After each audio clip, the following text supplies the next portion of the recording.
তুমি সারা জীবনে কি কি করেছো? কতবার হরিবাসরে বসেছো, কতবার ভাগবত আসরে বসেছো, কতবার গুরু চরণ আশ্রয় করেছো, কতবার সাধুগুরু বৈষ্ণব সঙ্গ করেছো। এই ভালো ভালো কর্মগুলো তোমার সাথ দেবে। তবে মায়েরা একটা গ্যারান্টি আমি দিতে পারি, আর একজন তোমার সাথ দেবে, সে কে জানো? এই হরি নামে যাবে। আমাদের পচা দেখো দেখো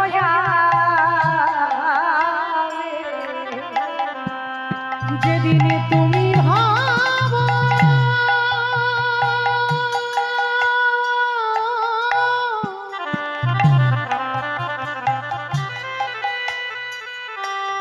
যেদিনে তুমি ভাবো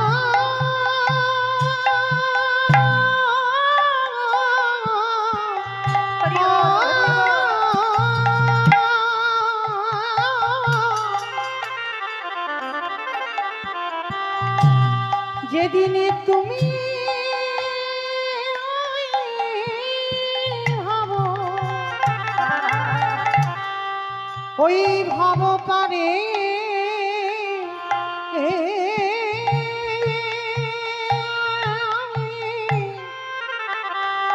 পারে যাবে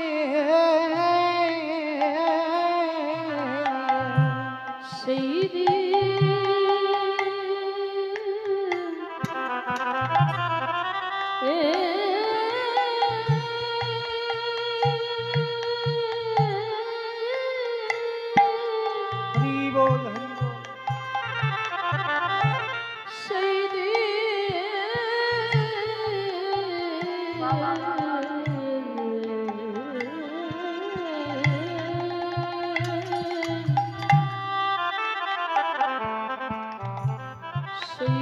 নাম যাবে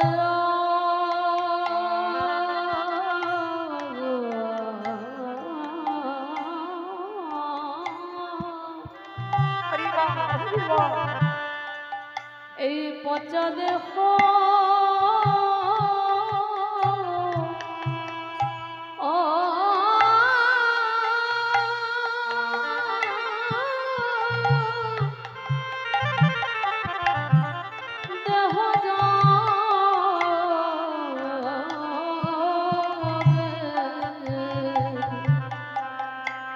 আমাদের সবার আশা যাওয়া সব সার হলো এই ভজন যজ্ঞ দেহ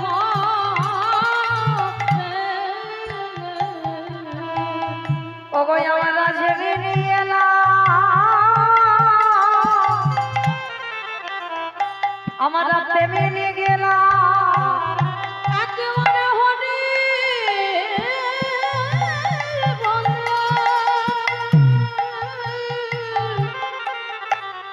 নানা কদল আমাদের কৃষ্ণ ভজন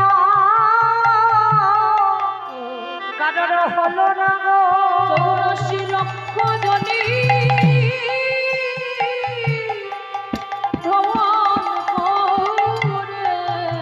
তাই তো দয়ালা আগে ভাগি আমি তব চরণে জানাই দিলাম আমাদের আর বলা হইব না আমাদের কৃষ্ণ ভজন হলো না গো আমাদের আশা দেওয়া সার হলো আমাদের মানব জনম বিফল হলো একেবারে হরি বলে পাগলাম না আমাদের কৃষ্ণ ভজন হলো না গো শুধু আশা দেওয়া সার হলো শুধু এলাম খেলাম চলে গেলাম নানা হরি বলে পাগলাম না রে। আমাদের আশা যাওয়া সার হলো একেবারে প্রেমানন্দ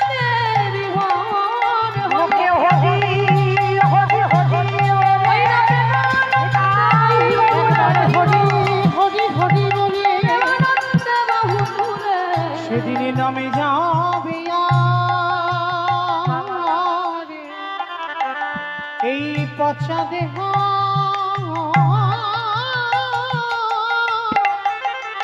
দেহ যাবে।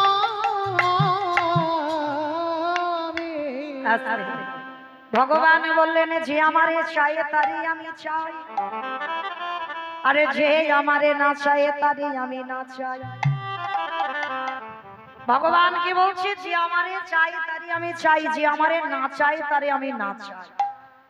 এই কথাটা আমার ভগবান বলছে। ভক্ত যদি কায় মনোবাক্যে আমায় ডাকে, আমি ভক্তের দাস হয়ে যাই। কিন্তু যে আমারে ভালোবাসে না, আমারে বাদ দিয়ে লক্ষ্মী, কালী, দুর্গা, সরস্বতী, মনসা, শীতলা সব ভালোবাসে, কিন্তু কৃষ্ণ ভালোবাসে না, ভগবান বললেন আমি তারে একটু নাচিয়ে দিই। এই প্রশ্নটা শুনে দেবর্ষি নারদ বলেছিল, ঠাকুর একটা কথা বলবো। বলে কি কথা? বলো নারদ। আচ্ছা ঠাকুর, তুমি যে বলছো যে তোমারে চাই তুমি তারে চাও, আর যে নাকি তোমারে না চাই তুমি তাকে নাচিয়ে দাও। আচ্ছা ঠাকুর, কুরুক্ষেত্রের মাঠে দুর্যোধন তো তোমাকে চেয়েছিল, বলেনি কৃষ্ণ তুমি আমার দলে হয়ে যুদ্ধ করো? তাহলে তুমি দুর্যোধনের দল না ধরে তুমি পাণ্ডবদের দলে গেলে কেন? এই তো তুমি প্রশ্নেই তো বলছো যে আমারে চাই তারে আমি চাই, তাহলে দুর্যোধন তোমারে চাই, দুর্যোধন তোমাকে চাইলো, কিন্তু তুমি দুর্যোধনের দলে না গিয়ে তুমি পাণ্ডবদের দল ধরলে কেন? কথাটা শুনে আমার ভগবান একটু মুচকি হেসেছে। বলে না তো, আমি কোনোদিন মিথ্যা কথা বলি না, তবে তুমি যেটা দেখতে পাচ্ছ ঠিক। দুর্যোধন আমার একটা হাত ধরে বলেছিল কৃষ্ণ তুমি আমার হয়ে যুদ্ধ করো, আর ওদিকে তৃতীয় পাণ্ডব অর্জুন আমার একটা হাত ধরে বলেছিল কৃষ্ণ সখা তুমি আমার হয়ে যুদ্ধ করো। আচ্ছা মাইরা, ভগবান তো একটাই, ভগবান সবার, তাই না? চোরেরও হয় আর সাধুরও হয়, যে যাকে একটু ভালোবাসতেই হয়। আপনারা মনে করছেন বাবা শুধু ভগবান কীর্তনিয়াতে? ভুল কথা। একটু তাকে ভালোবেসে দেখো, ভগবান আমার থেকে তোমার বেশি ভালোবাসবে। কারণ চোরকে বলে চুরি করতে যা, আর মালিককে বলে তুই নিশ্চিন্তে ঘুমা, তোর মাল আমি পাহারা দিচ্ছি। তাহলে ভগবান কারোর একার সম্পদ নয়, ভগবান সবার। তাহলে ভগবান যদি সবার হয়, তা নারদকে বলছে নারদ, অর্জুন আমার একটা হাত ধরেছিল, দুর্যোধন আমার একটা হাত ধরেছে, আমি তো একা, আমি কার দলে যাব? ওই জন্য আমি একটা সিদ্ধান্ত দিয়েছিলাম। কি সিদ্ধান্ত? আমি ঘুমাবো, ঘুম চোখ খুলে আমি যার মুখ প্রথম দেখব আমি তার দলে হয়ে যাব। আমাইরা এই কথাটা মন্দ নয়। বলে ঠিক আছে কৃষ্ণ, এই বুদ্ধিটা তুমি ভালো বের করেছো, তাহলে তুমি ঘরে গিয়ে ঘুমাও, ঘুম চোখ খুলে তুমি যার মুখ দেখবে তুমি তার দলেই যুদ্ধ করো। আর এই কথাটা শুনে বাবা দুর্যোধন সারা রাত ঘুমায়নি। কেন ঘুমায়নি? মনে মনে ভাবলো বাবা যদি ঘুমিয়ে পড়ি আর আমার উঠতে যদি একটু দেরি হয়, তাহলে তো কৃষ্ণের ঘরে অর্জুন আগে চলে যাবে, আর আমার ভগবান অর্জুনের হয়ে যাবে। তার থেকে আজকের আমি সারা রাত ঘুমাবো না। একেবারে রাত থাকতে থাকতে ভগবানের ঘরে পৌঁছে গেছে দুর্যোধন। আর ভগবানের ঘরে গিয়ে পৌঁছে গিয়ে বাবা চারিদিকে শুধু খোঁজাখুঁজি করছে। কি খুঁজছে বলো তো? কৃষ্ণ, তুমি তো জানো আমি তোমার ঘরে আজকে আসবো, তুমি তো জানো আমি নিচে খুব একটা ভালো বসতে পারি না, তুমি আমার জন্য একটু চেয়ারের ব্যবস্থা করতে পারো? অপরাধ নেবেন না বাবা। এই যে এখানে কত গণ্যমান্য ব্যক্তিগণ আছে, অনেক অনেক ভক্তরা আছে বাবা, তবে কাউকে উদ্দেশ্য করে নয়, আমি আমার এলাকার কথা বলছি। যদি একটু চাকরিভূত করে বা একটু মাইনে টাইনে বেশি হয় বাবা, তাদের দেখলে মনে হয় যেন পা মাটিতে পড়ে, মানে ছেঁড়া তিরপলে বসতে বাবা তাদের পছন্দ নয়। বলে কীর্তনে গিয়ে কীর্তনিয়া কীর্তন গাইবে, আর আমি এত টাকা মাস গেলে মাইনে পাই, আর আমি একটা ছেঁড়া তিরপলে বসে কীর্তন শুনবো? হ্যাঁ, কিন্তু মনে রাখতে হবে বাবা, বড় যদি হও আগে তোমাকে নিচু, আগে নত হও, সাধুগুরু বৈষ্ণব চরণে সম্মান দিতে শেখো, আগে গুরুজনদের শ্রদ্ধা ভক্তি করতে শেখো, তারপরে সমাজে যদি তোমাকে বড় বলে তবেই তুমি বড় হবে, তার আগে নয়। নিজেকে নিজে বড় বললে তো হবে না। তো দুর্যোধন তেমন একজন ব্যক্তি ছিল, মনে মনে করছে কৃষ্ণ তুমি কি পারলে না আমার জন্য একটা সিংহাসনের ব্যবস্থা করতে? ভক্তবাৎসল্য ভগবান অন্তর্যামী অন্তরে শুনতে পেয়ে ভগবান যেখানে ঘুমাচ্ছিল মাথার দিকে বাবা একটা স্বর্ণ সিংহাসনের ব্যবস্থা করেছে। রূপ নয়, তামা নয়, স্টিল নয়, কাঠেরও নয়, লোহারও নয়, স্বর্ণ সিংহাসন। আর যেই না স্বর্ণ সিংহাসনের ব্যবস্থা করেছে দুর্যোধন দেখে বলে উঠল, কৃষ্ণ তুমি আমায় এত ভালোবাসো, আজকে তুমি আমার বসবার জন্য তুমি স্বর্ণ সিংহাসনের ব্যবস্থা করেছো। বাহ, এই না হলে তুমি আমায় ভালোবাসো। দুর্যোধন বসেছে বাবা। আর দেখবেন অনেক অনেক মানুষের একটা অভ্যাস আছে, এটাও কাউকে উদ্দেশ্য করে বলছি না, দেখবেন বসার সঙ্গে সঙ্গে বাবা একটা পায়ের ওপর একটা পা তুলে দেন। এ দেবে সে মাটিতে বসলেও দেখবেন বাবা এই বসার ভাব দেখলে মনে হবে তার হৃদয়ে একটা আভিজাত্য ভাব আছে। অনেকে আছে বাবা বসলেই দেখবে একটা পায়ের উপরে পা তুলে দেয়, আবার শুধু পা তুলে দেবে না বাবা, পাটা দেখবেন ঝিরঝির করে নাড়ায়। তা দুর্যোধন অহংকারী যেই না পাটা নাড়াচ্ছে আর পায়ে থেকে ধুলোগুলো উড়ে উড়ে ভগবানের মাথায় পড়ছে। বিশ্বের স্রষ্টা মালিক ভগবান, যার ইচ্ছাতে জগতে চলে, সেই ভগবানের মাথায় পড়ছে পদধূলা। স্বর্গের দেবতারা বলে উঠল, দুর্যোধন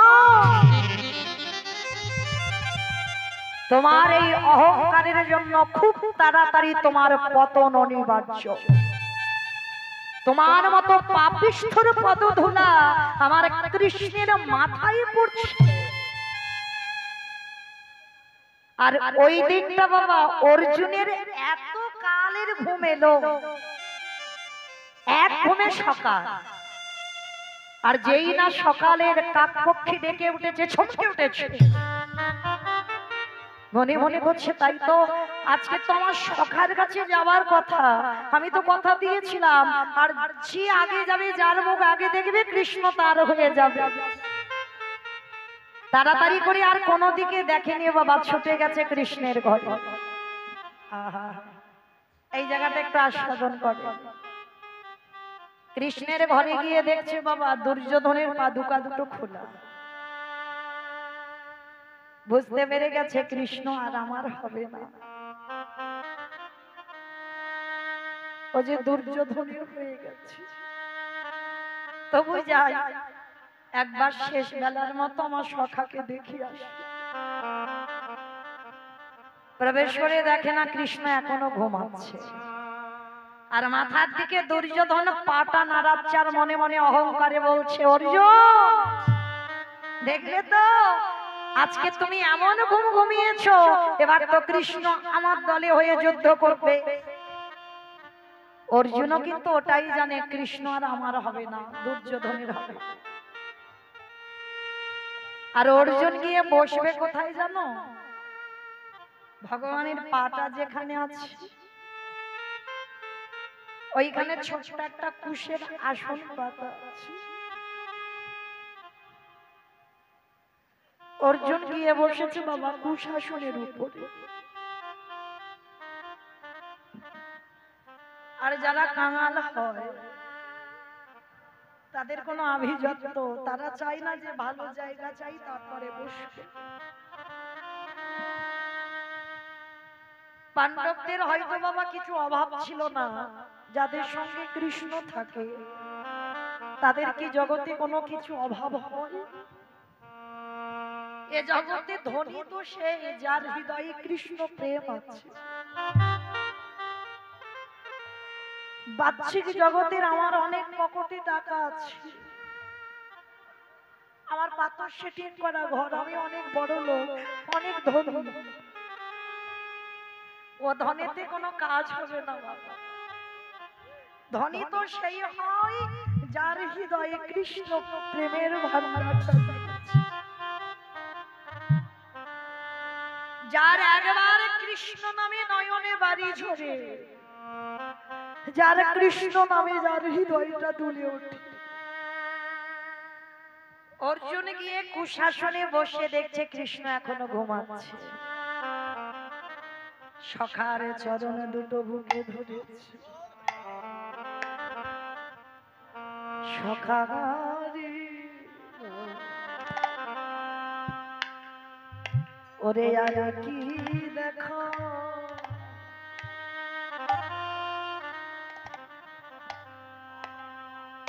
ওরে দেখা পাবো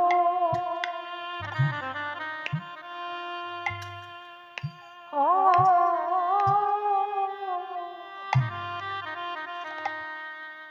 পাবো না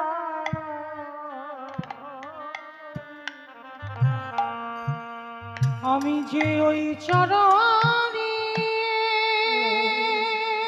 তাই গৌর প্রেমানন্দে হরি বল হরি বল হরি বল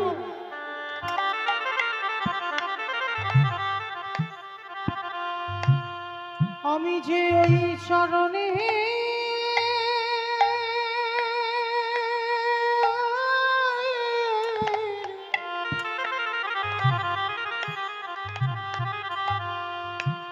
আমি যে ওই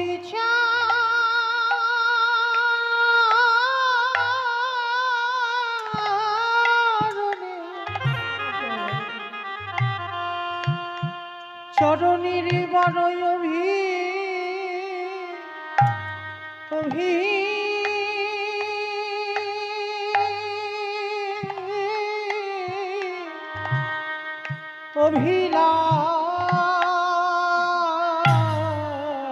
অভিলাষী আমি আর কি দেখো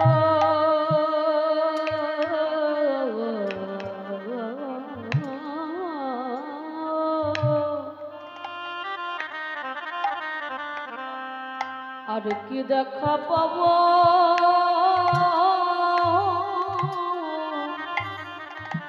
ও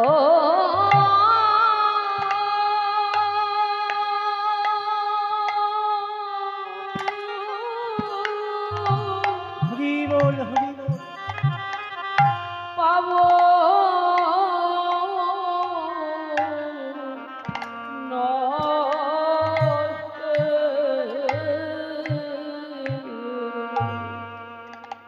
হরে কৃষ্ণ রে হরে কৃষ্ণ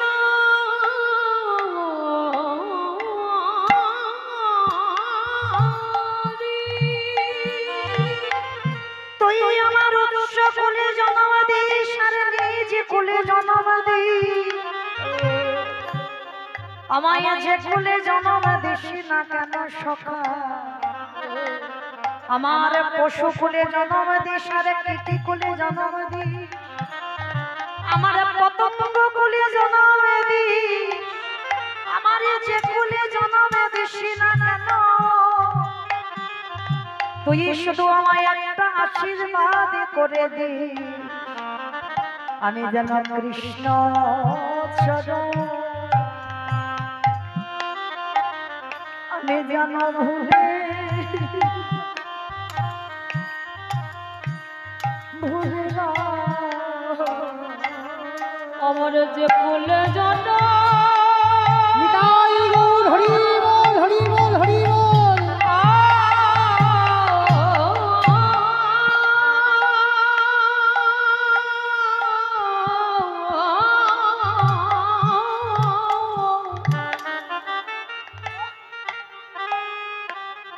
আমার যে ফুলে জন ভগ্ন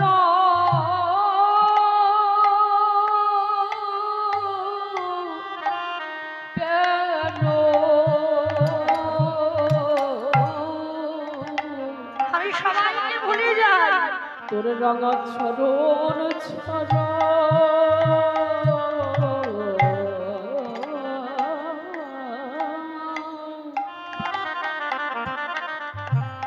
ছড়া করি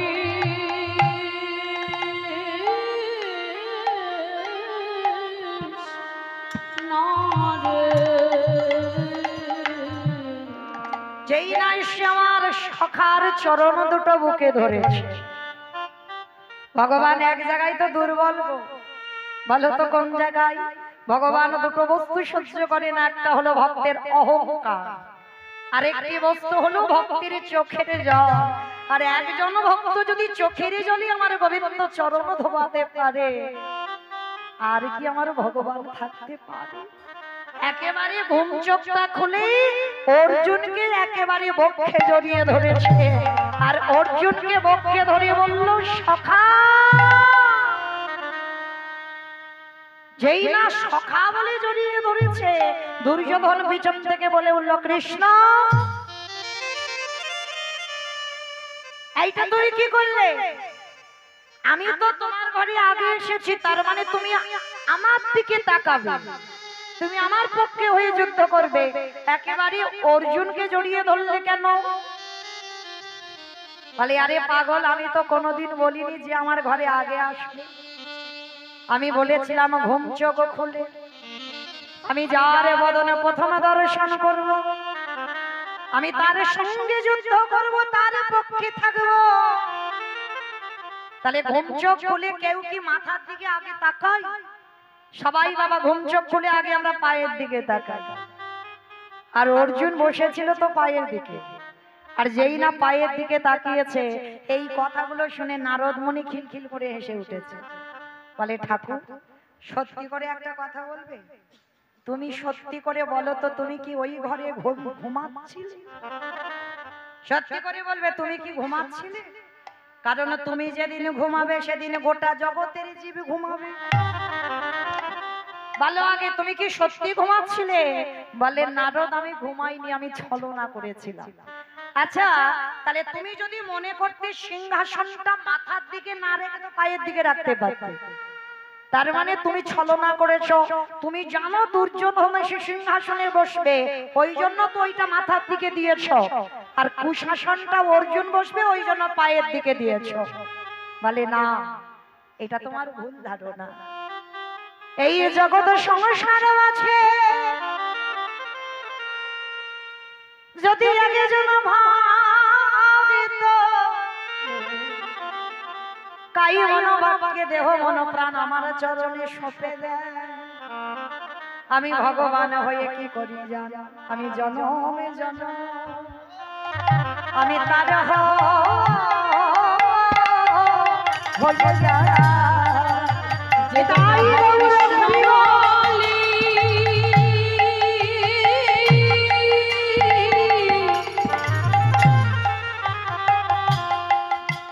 কৃষ্ণ বলে একেবারে সব সপে দেয় গো, আমি যে সে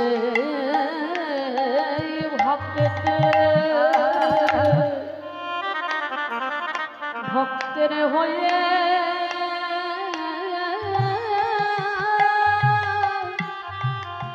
যাই গো। নারদ মুনি বলছে আমি বিশ্বাস করি না, আমি বিশ্বাস করি না, কারণ এই জগতের সংসারে আমি ভালো করে জানি, আমি ভালো করে জানি তুমি চালাকি করেছো। কারণ তুমি এটা সত্যি বলছো না যে অর্জুন তোমায় ভালোবাসে আর দুর্যোধন তোমায় ভালোবাসে না। আমি নিজের চোখে দেখলাম দুর্যোধনও ভালোবাসি, অর্জুনও ভালোবাসি, কিন্তু তুমি এক পক্ষ হয়ে আর এক পক্ষকে হারিয়ে দিচ্ছ।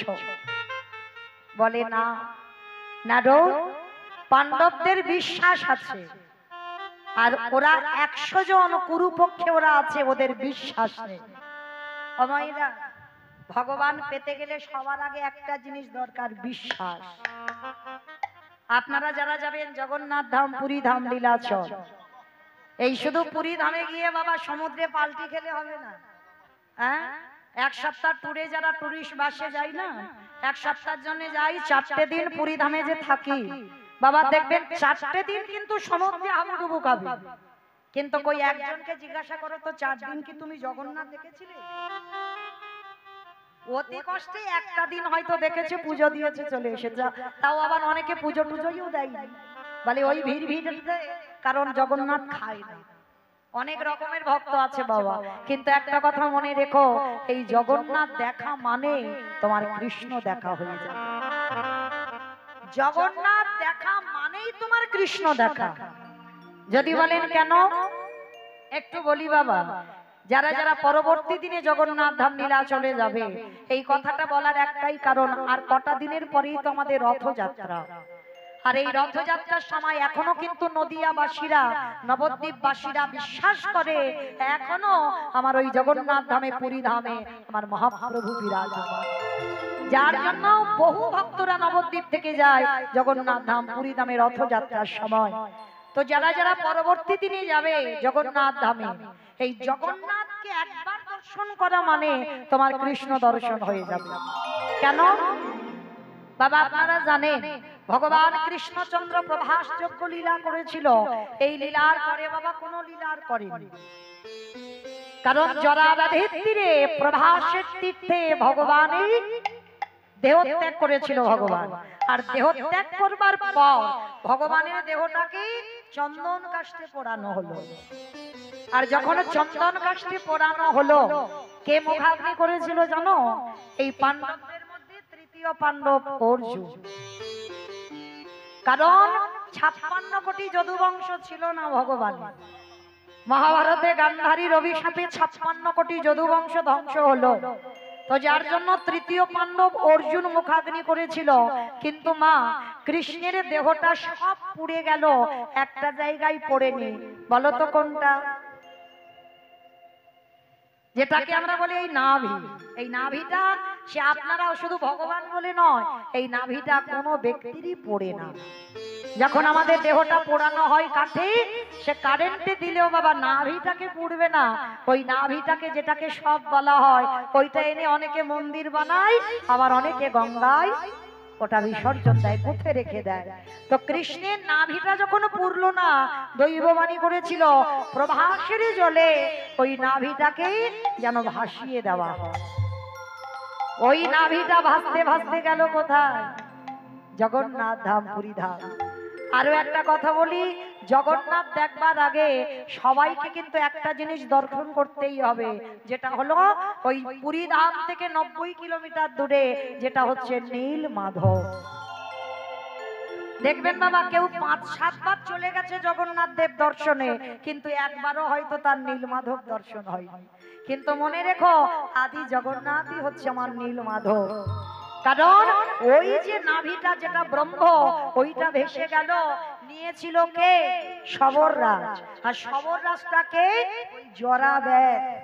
যখনই জরাব্যাধ কৃষ্ণকে মারলো, আর যখন কৃষ্ণ গাছ থেকে পড়ে গেল, জরাব্যাধ ছুটে গিয়ে বলেছিল, প্রভু আমার হাতে তোমার মরণ হলো, আমি কত বড় পাপী। ভগবান বলে, তোমার সাধ্য কি তুমি আমায় মারবে? হ্যাঁ, এই পৃথিবীতে একটা পাতা নড়ে সেটাও আমার ইচ্ছাতে। তাহলে তুমি ভাবলে কি করে যে তুমি মেরেছো আমায়? কারণ আমি তোমাকে কথা রেখে দিয়েছি যে তোমার হাতে আমি মরবো। সেই যে বাবা বালির পুত্র অঙ্গ, যেদিন বালিকে নৃশংস ভাবে হত্যা করেছিল রঘুপতি রামচন্দ্র, আর সেদিন অঙ্গ প্রতিজ্ঞা করেছিল যে আমার বাবাকে যেমন মারলো, আমিও ভগবানের কাছে কায়দা করে বর চেয়ে নেব। যেদিন অঙ্গ কাঁদছে, রামচন্দ্র গিয়ে বলেছিল, অঙ্গ তুমি কাঁদছো তোমার পিতার মৃত্যুর জন্য? আজ আমি রঘুপতি রামচন্দ্র, আমি তোমাকে আদেশ দিলাম, বলো তুমি আমার কাছে কি চাও? অঙ্গদ বলেছিল, প্রভু আমি যেটা চাইবো তুমি আমায় দিতেই পারবে না। পারবো, আমি মর্যাদা পুরুষোত্তম রামচন্দ্র, আমার কথার কোনোদিন খিলাফ হয় না। আর এই রামচন্দ্র মর্যাদা পুরুষোত্তম কেমন দেখো, সীতামা ছিল না বলে দ্বিতীয় কিন্তু বিবাহ করেনি। সোনার সীতা তৈরি করে যজ্ঞে বসেছে, কারণ রামচন্দ্র যদি মনে করত তাহলে দ্বিতীয়বার বিয়ে করতে পারত। কিন্তু না, তিনি ছিলেন মর্যাদা পুরুষোত্তম ভগবান। সীতার বিহনে স্বর্ণ সীতা তৈরি করে যজ্ঞে বসেছিল, কিন্তু দ্বিতীয়বার বিয়ে করে। তো আজকে লক্ষ্য করেন, সেই অঙ্গদ বলছে, প্রভু আমি যা চাইবো তুমি দিতে পারবে না। কে বলেছে পারবো না? তুমি একবার চেয়ে দেখো। সেদিন অঙ্গদ বলেছিল, প্রভু তাহলে ত্রিসত্য করো, আমি যা চাইবো তুমি তাই দেবে। সেদিন অঙ্গদ ত্রিসত্য করলো, আর সেদিন আমার রামচন্দ্র ত্রিসত্য করে বলেছিল, প্রভু মনে রেখো আমি যা চাইবো তুমি তাই দেবে। দাও হে দয়াময়, তোমার চরণে আমার নিবেদন, দিতে যদি হয় তুমি আমার একটা ধন দিও, আমি যেন নিজের হাতে আমি আমার পিতৃ হত্যা প্রতিশোধ নিতে পারি। আমি আর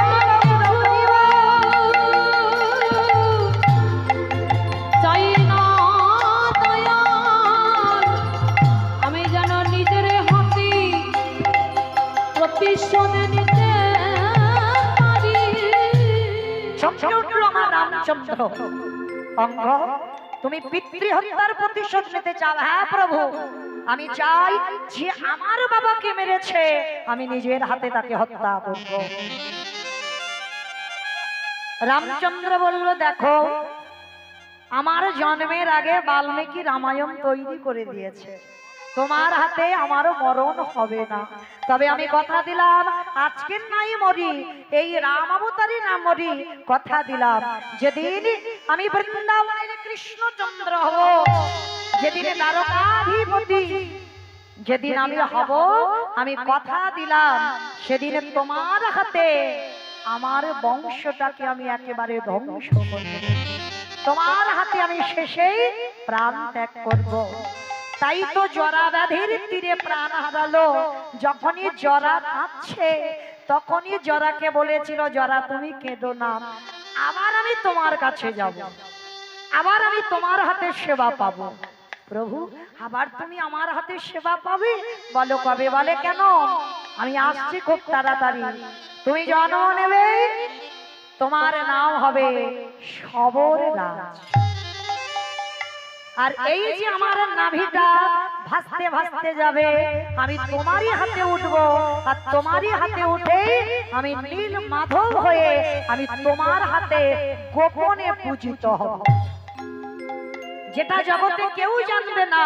সবর তুমি শুধু একাই আমাকে পূজা করবে।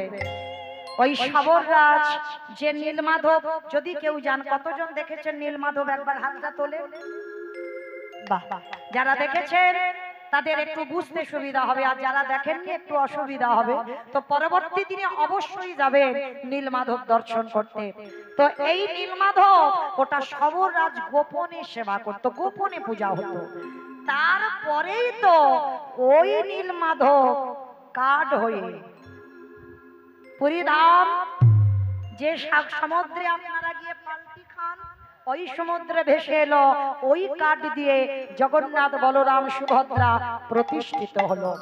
কিন্তু বাবা প্রতিষ্ঠিত হলো বটে, নাভিটা রাতের অন্ধকারে ওই যে নীলমাধব, যেটা কৃষ্ণের নাভি ভেসে নীলমাধব হলো, ওই ব্রহ্মটা ভেসে গেল। প্রচার পাবার জন্য জগতে যাতে ভক্তরা আমায় দর্শন পায়, তার জন্য ওই সমুদ্রে ভেসে এলো, অন্ধকারে দৈববাণী হলো।